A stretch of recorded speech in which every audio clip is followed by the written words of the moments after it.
Good afternoon.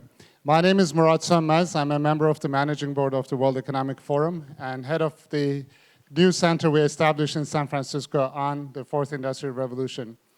It's a privilege and pleasure to welcome all of you to our session on achieving inclusive growth in the Fourth Industrial Revolution, which is not only the theme of this session, but the whole meeting.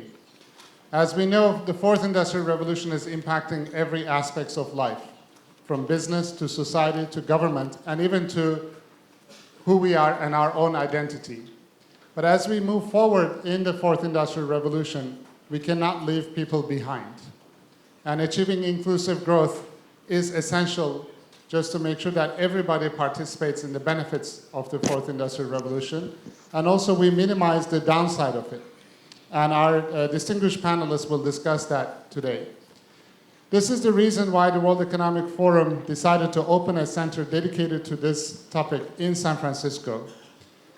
Taking a look at specific technologies with a human-centric approach and identifying the positive impact to the citizens and to the society, and working backwards to develop the governance protocols and the policy frameworks to make sure that we accelerate the positive impact and minimize the negative impact. It is an applied research center where we sit down with industry leaders, government leaders, startups, international organizations, top research universities, and co-design these protocols and implement them through pilot implementations. We all welcome, we all invite you, all of you, to join us at the center and reach out to your counterparts at the World Economic Forum if you're interested. With that, I'll hand over the session to my colleague, Nick Davis, to kick it off. And Nick, the floor is yours. Thank you very much, Murat, and thank you everyone for being here. This session is titled the same as the theme of this conference, Achieving Inclusive Growth in the Fourth Industrial Revolution. And I want to start by reminding us all that science and technology are not ends in themselves. Neither, really, is economic progress. The point of us being here as part of the World Economic Forum network and community, the point of the activities that we do when we're not lucky enough to sit here and talk about technology, is really to improve our own and others' lives in different ways. And possibly the greatest challenge of any industrial revolution is making sure that those who are normally vulnerable or excluded are able to participate in it. And so the topic of discussion and the challenge for this panel is to ask ourselves the question, what do we need to do to make the ongoing revolution in emerging technologies such as artificial intelligence and biotechnologies, 3D printing, neurotech, space exploration, and new frontiers in almost every part of science, how do we make sure that those are truly inclusive and able to benefit the largest number of people? And it's a fantastic opportunity to sit here and discuss this in China. Not just because China is a world leader in science and technology, but you may know that China and the economic progress, the improvement in living standards here in this country over the last 30 years was responsible for more than half, well more than half of the global increase in living standards and reduction in numbers of people in poverty. And so it's here that we have four fantastic distinguished panelists to give us a vision, but not just a vision, some practical ideas about what all of us can do to help achieve that sense of inclusion, those real benefits to people around the world as a result of the exciting technology that many of you are working on and developing. And to do this, we have Deputy Prime Minister Tharman from Singapore, who's also the Coordinating Minister for Social and Economic Affairs. We have Jean Liu, who is the president of Didi Chuxing, a very well-known and exciting ride-sharing company, and more here in China. We have the member of the forum's board of trustees, but also chairman, CEO, and founder of Salesforce, Marc Benioff, and a close friend of the forum as well. And finally, the distinguished economist Tyler Cowen, Professor of Economics from George Mason University. And I hope that this will be an opportunity for the panelists to have a little bit of a debate and a challenge to each other and to you as well before we finish in about 48 minutes' time. I'm going to open by turning to first speaker on my left here, Deputy Prime Minister Tharman, maybe to set the stage for us a little bit. What is the current context for inclusive growth? Where do we stand today, and what worries and excites you? Well, thanks a lot. I think the broad description of the problem is first one of middle-class stagnation across a broad range of the more advanced economies. And second, it has to be emphasized because it's not sufficiently noticed, is the fact that we haven't had much catch-up from most of the developing world with the advanced world. The conventional theories of economic development just haven't played out, with the exception of 4 smaller Asian economies in the 70s and 80s, and now coastal China. But those are exceptions.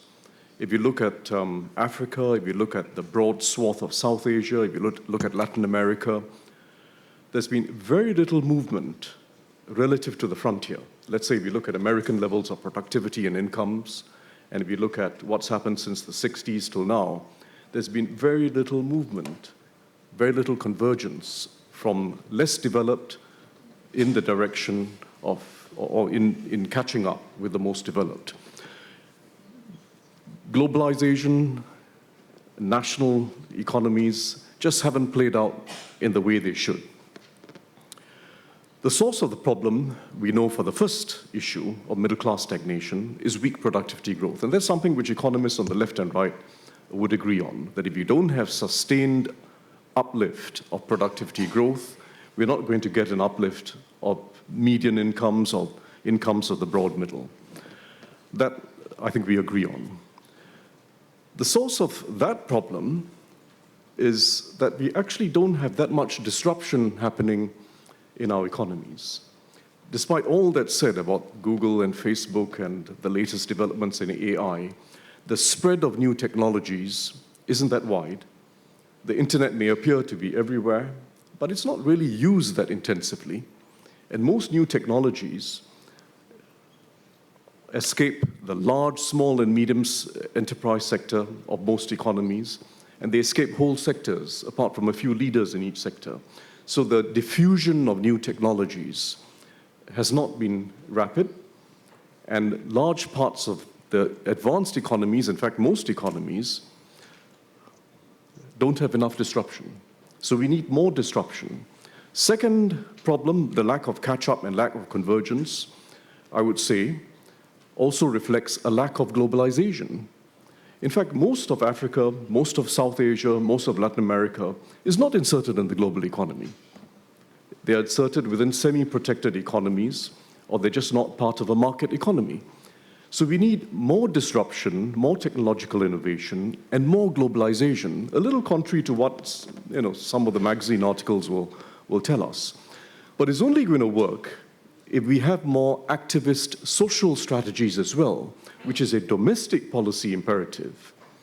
Because without active social compacts formed through federal and local government initiative and public-private initiatives, it's very difficult for us to sustain an era of greater disruption, because jobs and firms will be disrupted, and to sustain globalization and bring it up to a new level, including a much larger part of the world.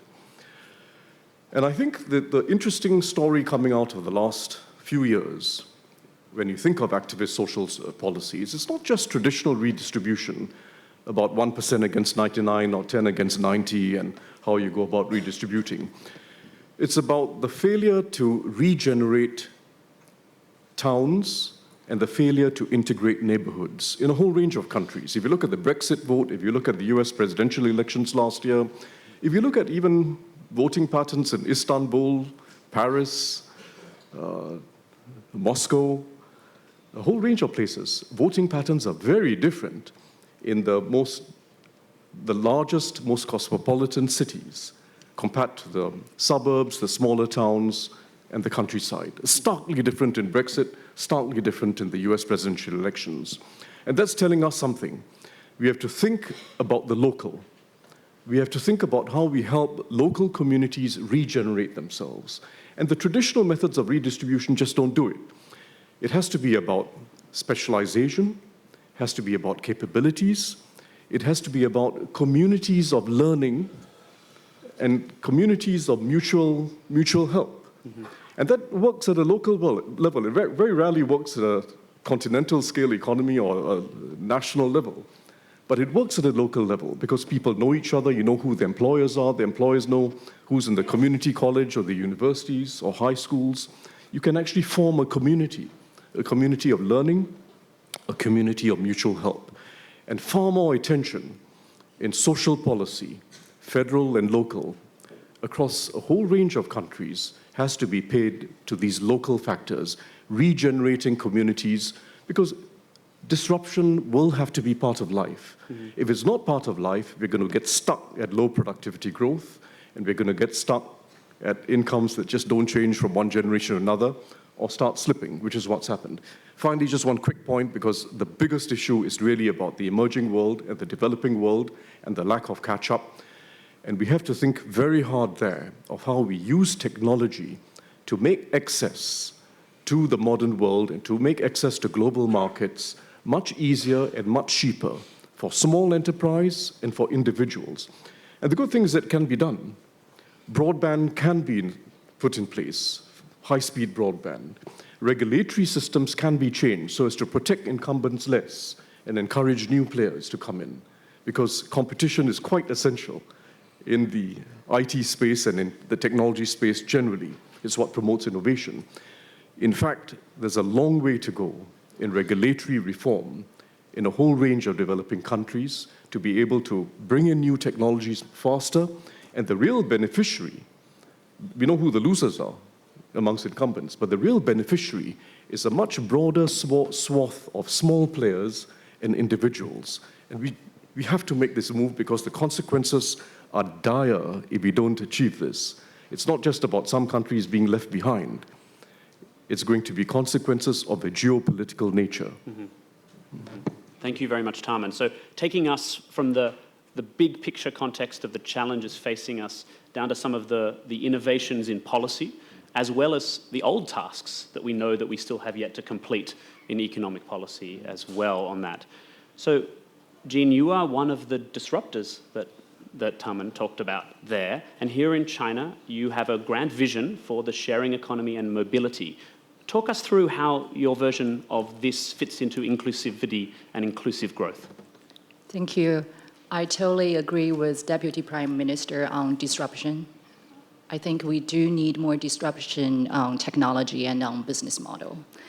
But at the end of the day, we need to figure out why do we need those. We need those to benefit humanity, to serve every individual in this room. So in our daily work, what we're trying to do, which is to maximize the benefit of technology and sharing economy to serve two purposes. So the first one is on the resource problem.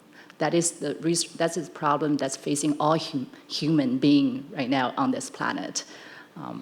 For example, if all Beijing, Shanghai people want to copy the lifestyle of Los Angeles, then we will have a resource crisis again.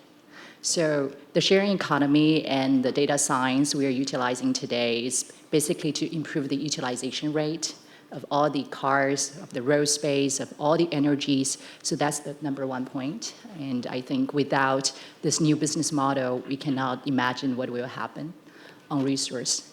And second, more importantly, is from an economy perspective, what it's doing to all of us. Everyone knows China is going through this restructuring on economy. And actually on our platform, most of the drivers are part-time drivers. They earn the second income for their family.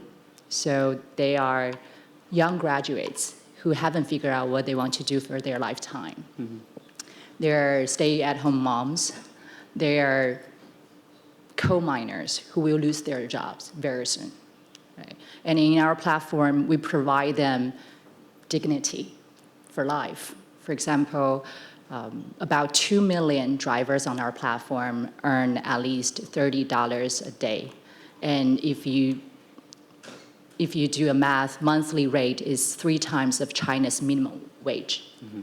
So we help these people to transition for their next stop in their life. We're not saying they will do this job forever, but this is to prepare them for the next challenge.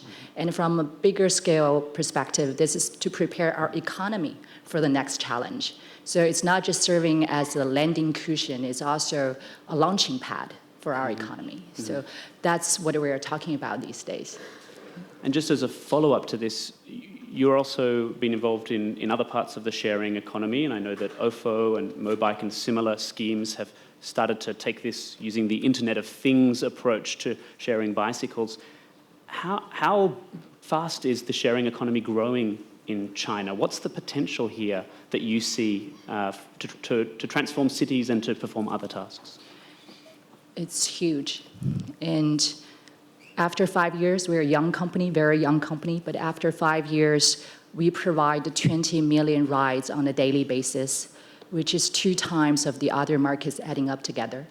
And it's not just to provide private car share, it's also taxi, minibus, buses, and bikes on our platform. So that's the other beauty of sharing economy. I think it also provides inclusive growth here, so everyone can have a fair access to mobility service. It's not just for higher income people.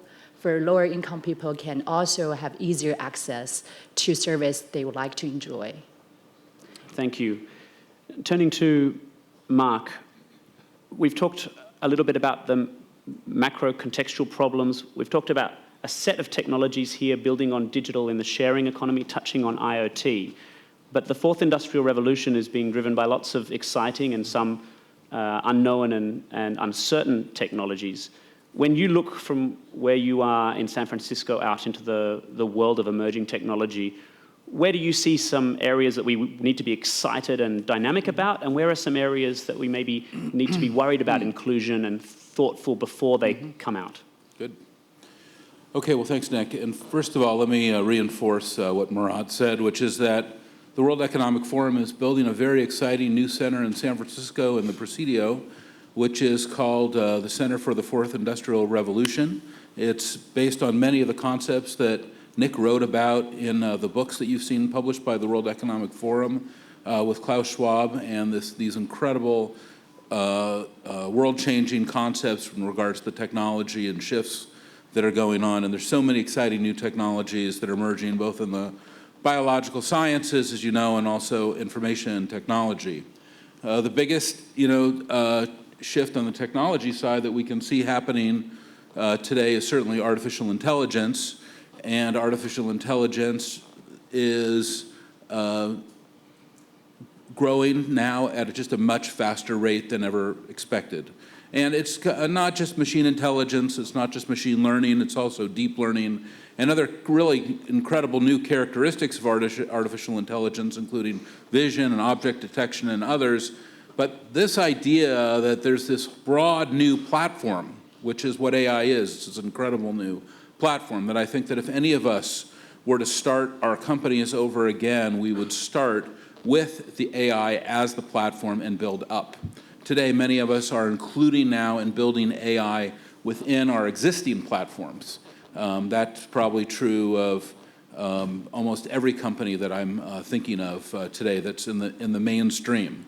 And the artificial intelligence is going to have dramatic effects and dramatic changes on our society and dramatically improve not just our healthcare and not just our levels of productivity, but it's also going to be very disruptive. And I think a lot of us realize that it will also create an incredible crisis of equality. And this crisis of equality is going to really shake our society in many different areas. And the crisis of equality that artificial intelligence will bring will, I think, really make us look at some of the foundational aspects of society. Of course, we're going to probably look at things like basic income, but we're probably also going to look at things like how do we build new models of education and learning, especially as we start to displace more and more workers. We heard Premier Lee today speak about how as larger companies bring in these next generations of automation, that workers in many cases indeed are displaced, and that's why there's more of a reliance today on new business creation and next generation small and medium businesses. Well, I couldn't agree with him even more than that. He's absolutely right. But what I can also tell you is that this crisis of equality is going to also affect how we manage our companies and lead them. And I think we saw that playing out today or this week in the newspapers and the magazines around the world when we saw that Uber went through a significant change in their management structure, and the CEO was fired, and one of the board members left, and so forth. And what happened? Well, it wasn't that long ago, it was only in February, that there was really an incredible article written by one of their executives, Susan Fowler, who really just pointed out that they had created a culture that was not about equality. And it triggered inside a true fourth industrial revolution company, Uber, a crisis of equality. And you could see it start to play out to the point where women felt unsafe to work at Uber. And that is a terrible situation for any company, and it's certainly a terrible situation for women when they feel that way, that they don't feel safe in an organization. And this, I believe, is going to be reflected in society going forward. When we talk about inclusive growth, which is the title of this, what that means to me is equality. It means that we are including everybody. That is, we are including all genders, all races, all sexual orientations, everyone. We include everyone. We treat them equally. We give them equal opportunity. We pay them equally. You know, the World Economic Forum writes an incredible report. And if you haven't read some of the work that Sadia has done, I mean, the gender pay report, okay, says that it's going to still take us 170 years before we have gender pay equality. This should be a sign that we have throughout our organizations these very serious problems that need to be addressed today. So we must search for greater levels of equality within ourselves, and that this will be absolutely a critical and intrinsic part of this fourth industrial revolution. And if you think that any company or any country or any non-governmental organization will escape that crisis of equality, I assure you that none will. And that's kind of where I see it as of right now. Thank you very much, Marc. And I want to come back to Jean in a minute to ask about how Didi is dealing with those same inclusion aspects in a fast-growing company here in China. But before I do, I'd like to turn to Tyler Cowen. Tyler, Tharman opened by saying he was concerned about a lack of disruption, a lack of dynamism in the global economy. And you've written about the great stagnation, about the complacent classes. And in fact, in some of that work, pointed to the fact that technologies have had a role in perhaps distracting us or making us less dynamic, less attentive to some of the bigger problems around us. When we think about this challenge of inclusive growth and the need to be more dynamic, what's your take on what countries, what people, what organizations need to do? And how does it look from the economics perspective, from where you stand, looking at the data and not just at discussions and corporate culture? If we look at most of the Western world, for at least 15 years, real wages for the middle class have been stagnant or in a few cases even falling. This is the most important fact of our times. So if you are reading that we are receiving a new technological cornucopia of incredible products, basically that cannot be true. It would be showing up in the real wages of most people. I think the United States in particular we have an economy with several quite stagnant sectors. Healthcare, almost 18% of our GDP. It's incredible, the highest in the world, yet over the last 10 years, our mortality numbers have disappointed. They have come in below par. In many counties of my country, people are now dying sooner than they had 10 or 15 years ago. If you look at education, just ask a simple question. To date, how much has the internet improved education in the United States? The answer is not quite zero, but the biggest thing that goes on often is simply emailing your professor. There are now some MOOCs. We're not sure how well that will do. Most of education is unchanged. It's fairly stagnant. Simple core question for real people. What does it cost to buy a house in an above-average school district? Every year, this costs more. And that cost going up is actually far more significant than most of the benefits that tech has brought us. Just a simple number that's really striking. We've talked about Uber. Let me say in passing, I'm much more optimistic about Didi than Uber.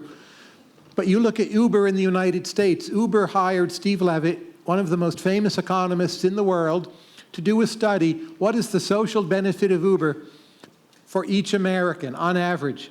This is a study done by Uber. The answer was $20, which is fine, great, $20 per person. How many of us in this room have produced $20 of value for each American? But at the end of the day, that's just like a fluctuation in your electricity bill or a fraction of your property tax increase. It's not that big a deal. So the internet has made leisure much better. It's connected us to people much more. But it's very instructive to compare, say, the last 10 years of the internet to 1995, 1998, which I would say was the true information technology revolution.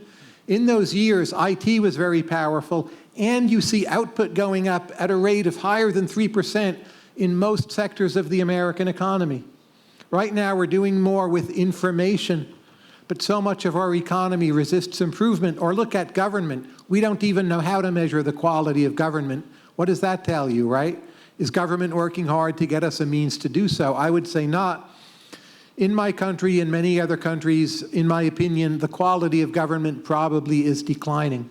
So when you have such major sectors as healthcare, education, and government, either semi-stagnant or declining and disappointing, you can be doing a lot of things right. You can have heroic entrepreneurs in Silicon Valley, which I'm a big fan of, by the way. I love the big tech companies. I'm not anti-tech.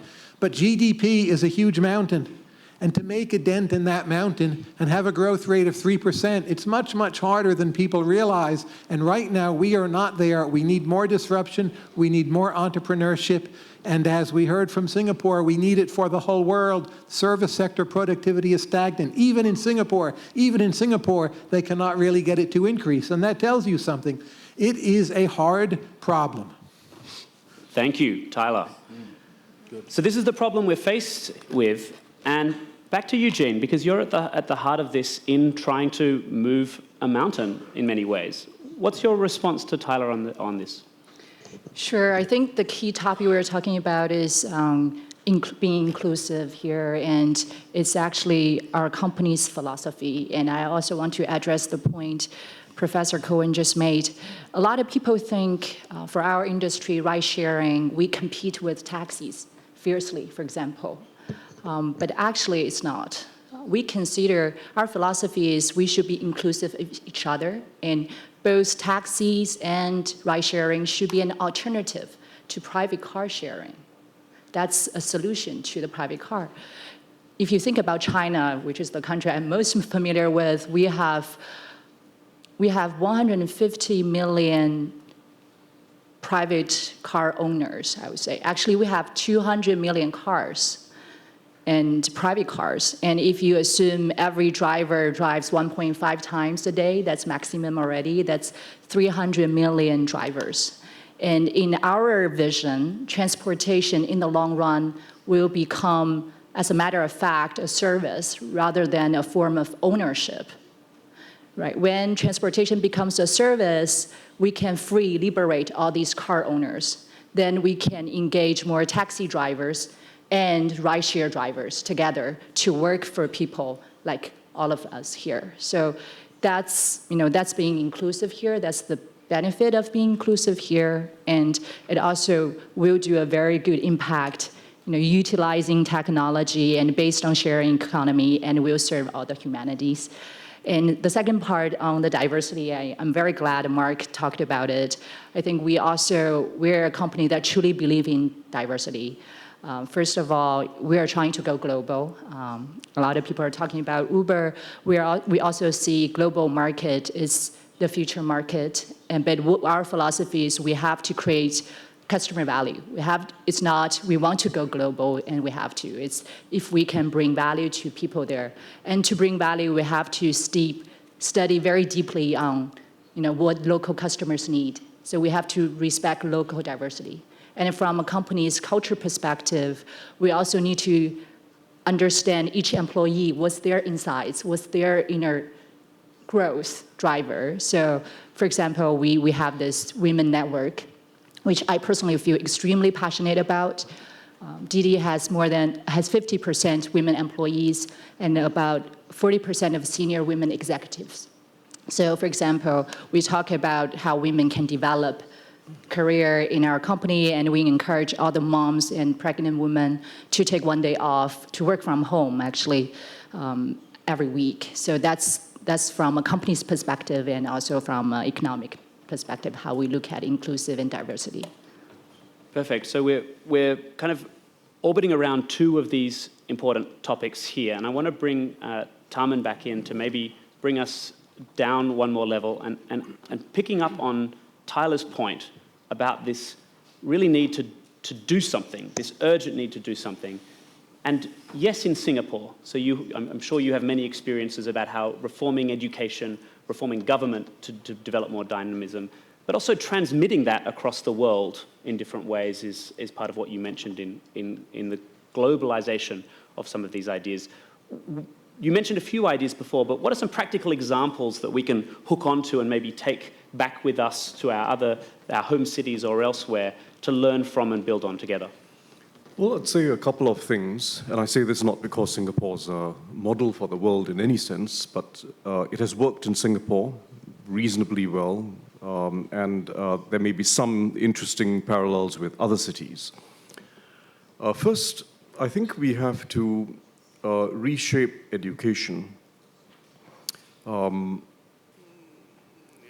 reverse the trend of over-academization that's taken place in the last 40 to 50 years almost everywhere, including in China and India. The overemphasis on the academic track, not just in schools, but in tertiary education, such that the four-year regular college education model has become dominant. It just doesn't meet the needs of the real world, and it doesn't meet the needs of the natural spectrum of abilities that we have in any society. We have to take a step back and ask, how do we develop the talents, skills, and enthusiasm of individuals in a way that's relevant to the real world, relevant to opportunities that face them in the market, or opportunities that they can create in the market? And it requires a much more flexible blend of the academic and the practical, and it requires reinvestment at different points of your life. Far too much is front-loaded now into the first 18 to 22 years of life. And I think we all agree that that investment, whilst useful in a general sense, depreciates quite quickly, and you've got to keep learning through life. But we don't have the infrastructure for learning through life. We don't have the financing schemes, and individuals are more or less on their own. Quite different from school, where you've got a teacher and a headmaster or principal.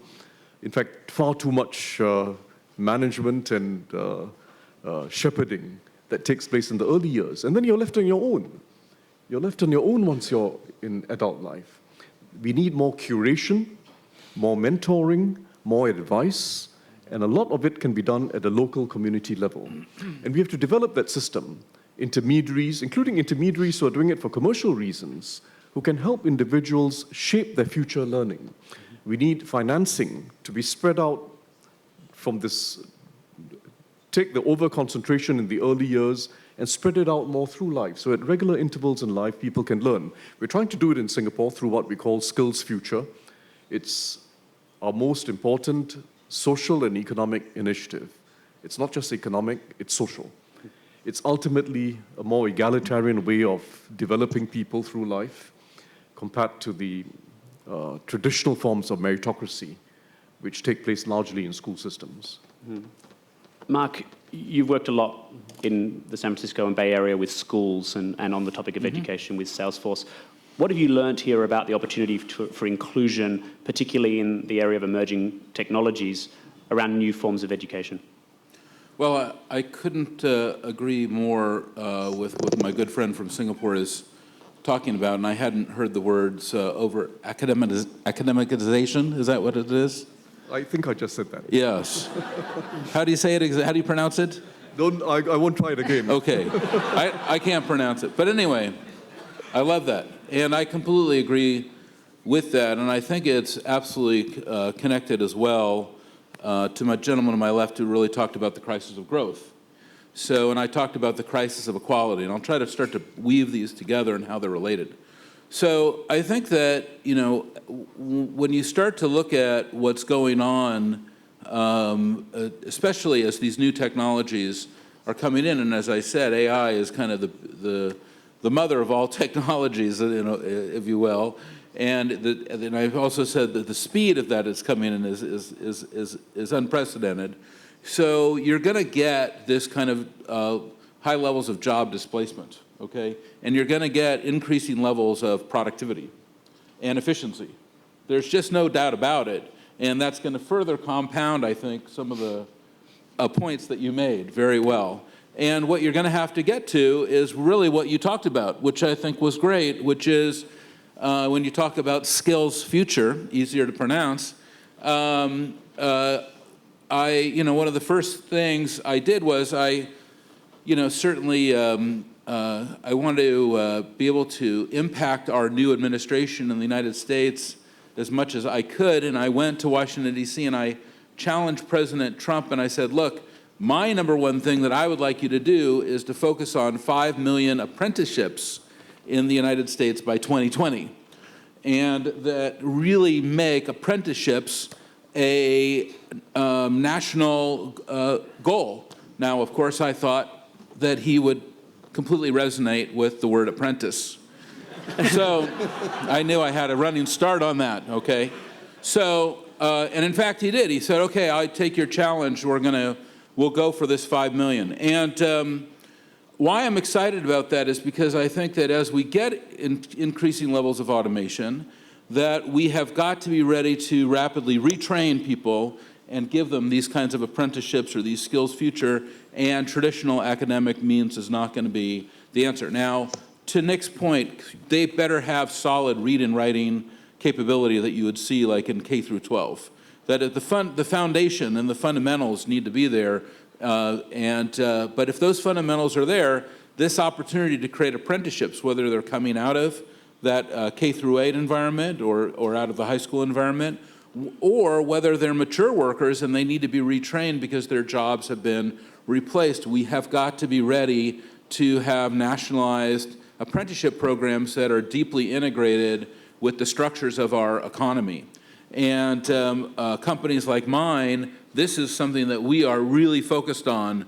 Of course, Salesforce is the world's fastest growing enterprise software company. We will do over $10 billion in revenue this year. We have over 26,000 employees. We're the #1 customer relationship management provider in the world. Everyone who's attended this conference has used Salesforce because the World Economic Forum runs on Salesforce, and all of these systems that you've been using, at the core of them is the Salesforce system. Now, because we've built a platform, what that allows us to do is to create jobs, because we are training people on how to administer and build and create and develop on that platform, much in the same way that Didi is doing it with their cars and their systems. We are doing that as well, and we predict, with a partnership with IDC, that we'll add 2 million jobs to the global economy and $400 billion in GDP by 2020 through our platform. So this idea that we need next generation platforms for growth, I think that this is something that, in my personal life, I can see is true.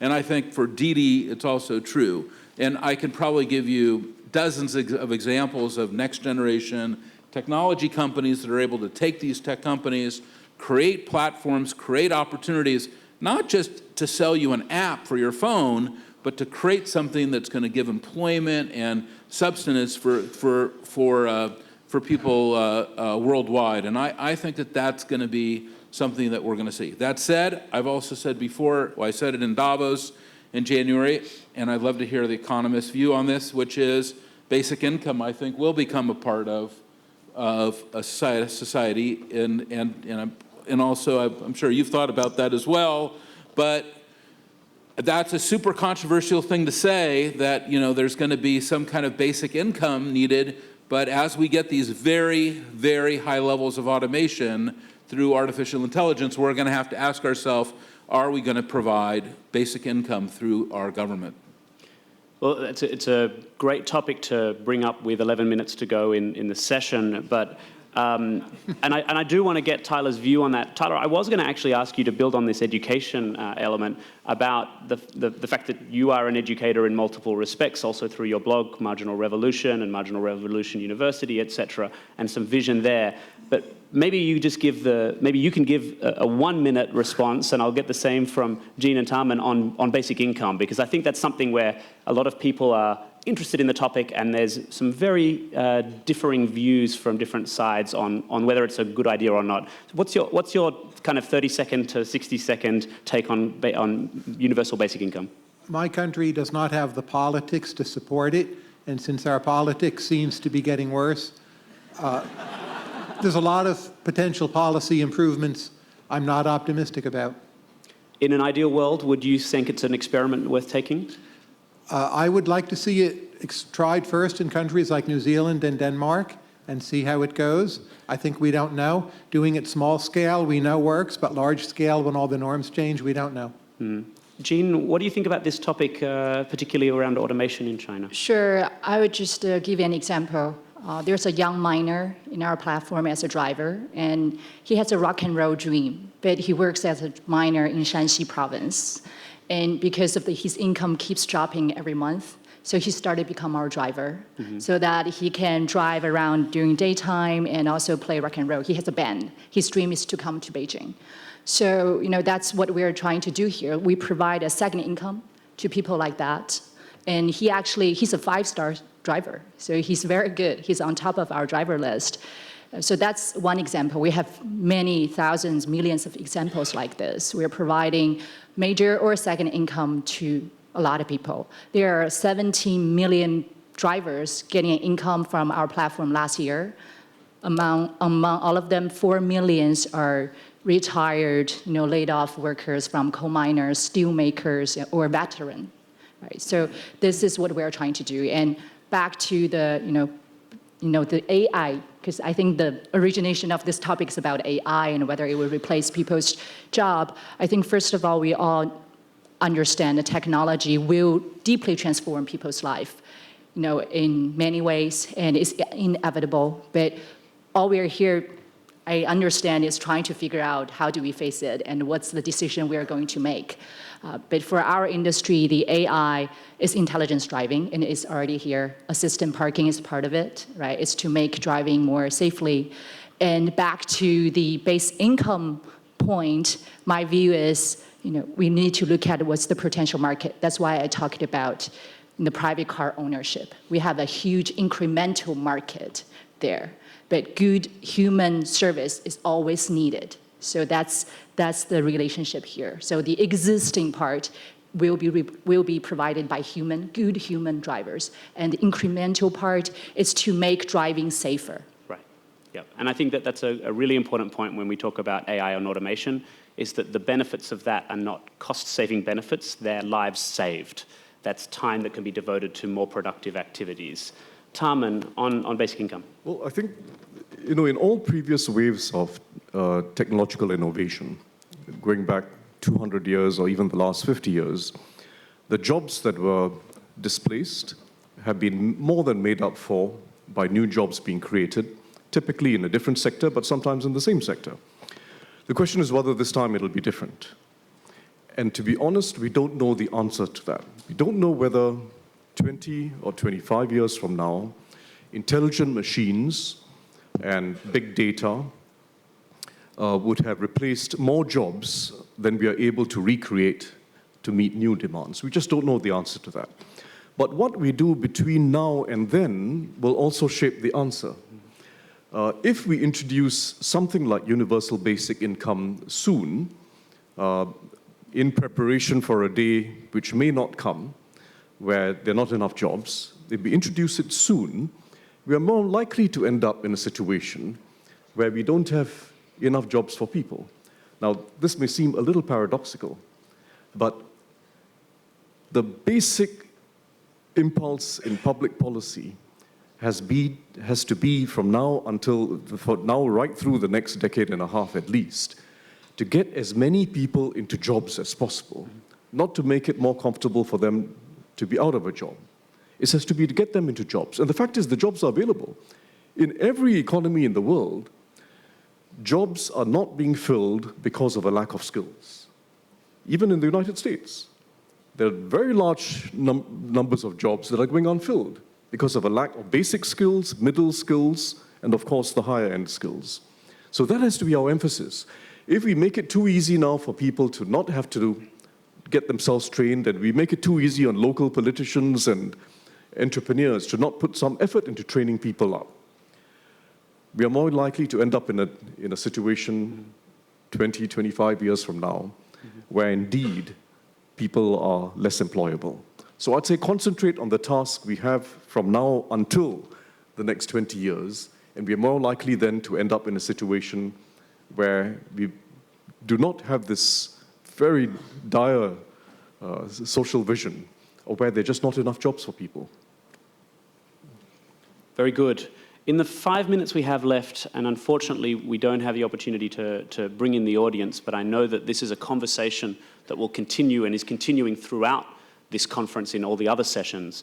I'd like to ask each of you on the panel to bring it home to those of us who are lucky enough to be here in Dalian, keeping in mind the fact that we are incredibly privileged and yet operating on behalf of not only stakeholders in developing economies who don't have anywhere near the ability to attend a World Economic Forum conference or meeting like this, but also on behalf of future generations that will inherit the resource management and policies and societies that we are creating today.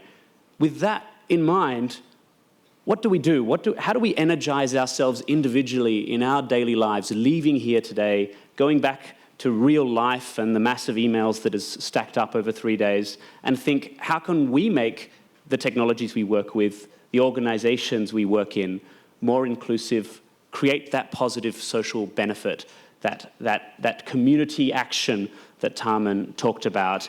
Maybe I'll start with you, Marc, because as one of the biggest proponents of the stakeholder theory that I know and a great supporter of ours, you've had many ideas. But what's your call to action for the audience here in Dalian?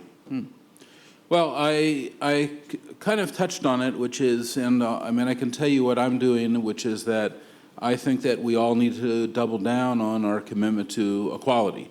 I think that just kind of touching on what Nick said, you know, the World Economic Forum itself was built on this concept that companies need to be focused not just on their shareholders, but on their stakeholders. This idea of stakeholder theory, pioneered by Professor Klaus Schwab, the executive chairman and founder of the World Economic Forum, is why we are all here.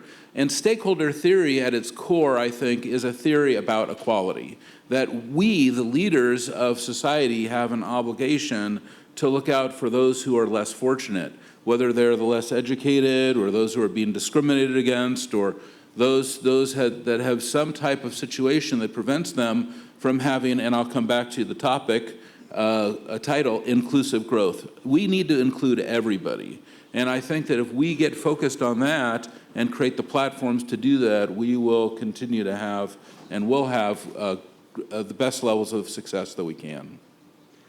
Tyler, what's your call to action? I have simple advice, mostly for Americans. Stay open to China.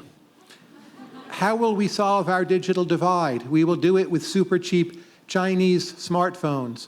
Who will make a lot of the future advances in biomedicine, in drones? WhatsApp is already better. It's like an operating system. It's better than anything the United States has. We are still underestimating the innovation potential from China. For very few voters or even intellectuals or think tanks, is openness to China a major issue? So that's my call to action. We can do it. We don't have to solve all the problems with education, though I would love to do that too, healthcare and so on. But yes, simply keeping good relations with China is actually #1 on my agenda for inclusivity in addition to world peace.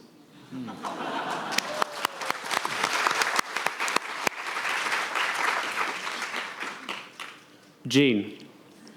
Sure. Well, I'm not going to comment on that. I will start my own one. Well, as I talked about, being inclusive means inclusive of taxi drivers. Actually, we provide 3 million rides on a daily basis to taxi drivers for free. We don't charge anything, and we also provide very sweet functions to help them locate go even toilets at a very good location. So we work with these people a lot, and I hope everyone, when you go home and we take the taxi ride, please be very nice and thank them for their hard work. And also, if you have a private car, try to share it once a week. Perfect, thank you. Tharman. Well, Tyler's point was directed at the United States.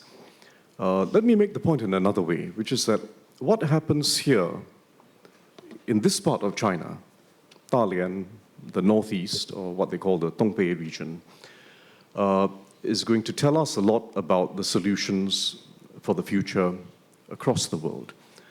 Look at the city, highly international, both by heritage as well as the nature of its current economy. Highly innovative. They have one of the most advanced IT parks. They are an innovative society, plugged in with the world, but highly innovative. But they are part of a region in North China with an enormous rust belt. Middle-aged workers facing the risk of displacement, and the numbers are not small. The difference is, I've been here in Dalian I first came about 15 years ago. I've been here several times since. It impresses me every time I come, but the problems of the region have grown larger, like they have in the Midwest, in the United States, or anywhere else. But the difference is, everyone I speak to in national leadership and in local leadership, not a single one of them thinks that the answer is to find some ways of curbing external competition. Not a single one of them thinks that the answer is to slow down innovation and have less disruption. The answer in their minds is in social and economic policies to help those who are displaced to get back into a job or to have a decent social safety net if they're in the older age group. Journey ahead is still daunting, but they have the right policy ideas, they're free of illusions, they have some resources, and I think if there's a place in the world that'll show us the way forward, it'll be somewhere here. Thank you, Tharman. And before I more formally thank our 4 speakers in what has been an excellent panel this afternoon, I want to just say 2 quick things. The first is to echo Murat's comments, which is to say, please do engage with us on this topic and come to San Francisco, join our communities, and engage deeply in this discussion in further work on projects very specifically on technology or on domains like oceans, which we work on with Marc and others out of the San Francisco Center, because this is an important enough topic for the future that I think we really need to put that dynamism ourselves into it. And the second point is just an offer to you. In 2016, Professor Schwab published his book, The Fourth Industrial Revolution.